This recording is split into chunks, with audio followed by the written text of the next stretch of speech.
আমাদের হাতে থাকা ফিলিস্তিন ও ইসরায়েলের যুদ্ধের সর্বশেষ আপডেট জানিয়ে দিব আজকের ভিডিওতে। ইসরায়েলি বরবাদ গাজায় লেবাননে প্রাণহারি ৪৮,০০০। বিস্তারিত থাকছে প্রতিবেদনে। ফিলিস্তিনের অবরুদ্ধ ভূমন্ত গাজা ও লেবাননে ইসরায়েলি বাহিনীর বরবাদ হামলায় বরবাদ আছে দখলদার। দেশটির হামলায় সোমবার লেবাননে আরও ৩১ ফিলিস্তিনি নিহত হয়েছেন, আহত হয়েছেন আরও অনেকেই। এছাড়া গাজাতেও নতুন করে প্রাণহানির খবর এসেছে। এ নিয়ে গত বছরের ৭ই অক্টোবর থেকে শুরু হওয়া হামলা এই ২ বছরে নিহতের সংখ্যা ৪৮,০০০ ছাড়িয়ে গেছে।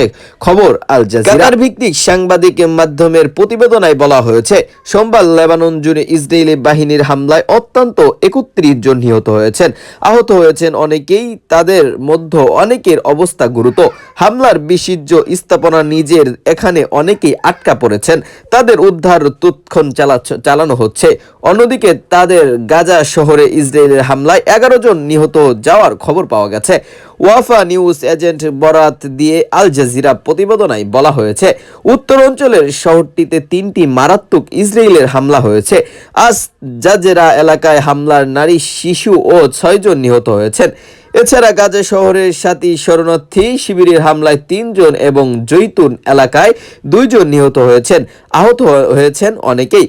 গত বছরের ৭ই অক্টোবর ফিলিস্তিন স্বাধীনতা সংস্থা হামাস ইসরায়েলের হামলায় চালায়। এতে ১,১৩৯ জন নিহত হয়, জিম্মি করা হয় ২ শতাধিক মানুষকে।